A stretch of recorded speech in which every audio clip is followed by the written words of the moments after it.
ஏண்டா இந்த பொண்ணுங்கள்லாம் இன்ஸ்டாகிராமில் பார்த்தீங்கன்னா KTM lover, R15 lover, bike lover, அதே நீங்கள் ஆக்டிவா லவ்வர், XL100 லவ்வர் அப்படின்னு போட மாட்டீங்கன்னு யோசித்தேன்.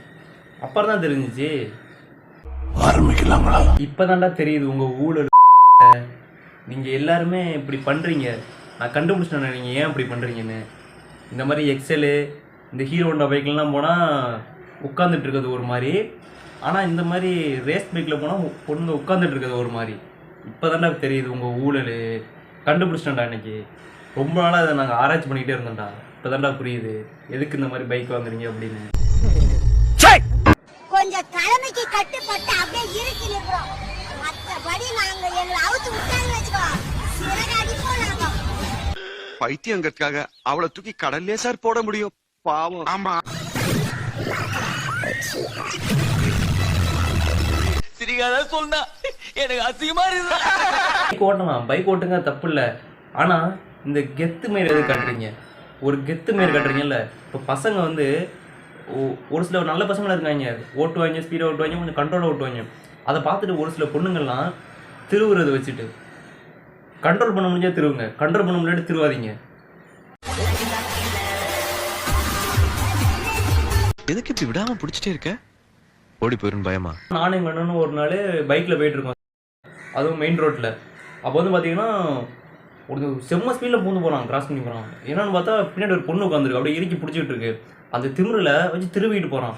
நானும் எங்கள் அண்ணனும் அவன் 120 ஸ்பீடில் போகிறான். நானும் எங்கள் அண்ணனும் அவனை ஓவர் டேக் பண்ணி போய் நிற்கிறவன் பக்கத்தில் போய் பார்க்குறான், சீன் போட்டுட்டு போகிறான். என்னை பார்த்து ஒரு மாதிரி பள்ளி இழிக்கிறான். அந்த ஹெல்மெட் போட்டுட்டு ஹெல்மெட் தூக்கிட்டு பள்ளி இழிக்கிறான். அந்த பொண்ணு என்னமோ விரல் என்னமோ ஒரு மாதிரி காட்டிட்டு போகுது நடுவரில். எங்களுக்கு ஒரு யாருக்கா இருந்தாலும் மரியாதை கொடுக்கணும். கருத்தோட மோதுறா, அண்ணே சொல்ற மாதிரி கருத்தோட மோதுறா.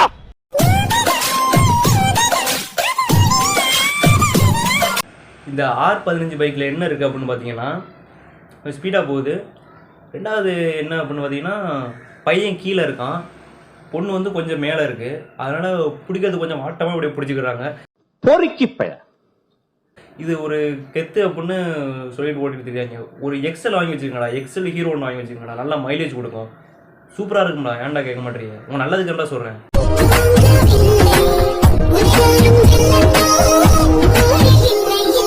இங்கே பாருங்க, நான் சொன்னேன்ல இதுக்கு தான்டா தெரியும்டா உங்கள் ஊழல்.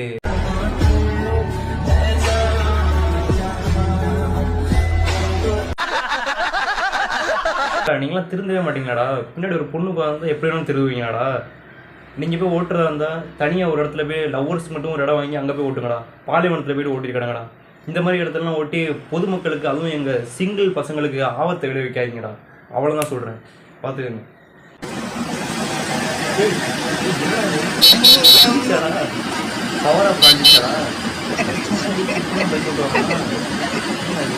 இன்னொரு பைக் ஒன்று இருக்கு, யமஹா.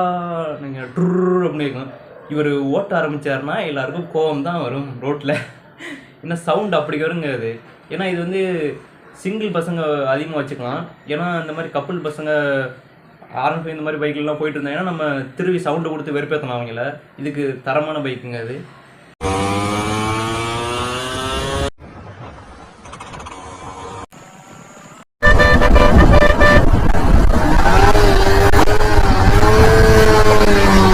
ரைடர்லாம் பெரிய லூசு ஸ்பீடாக ஓட்டுறோம். தனியாக எங்கே வேற எங்கேயாச்சும் போய் ஓட்டுங்கடா. பொதுமக்கள் நடந்த இடத்துல ஸ்பீடாக ஓட்டுறீங்க.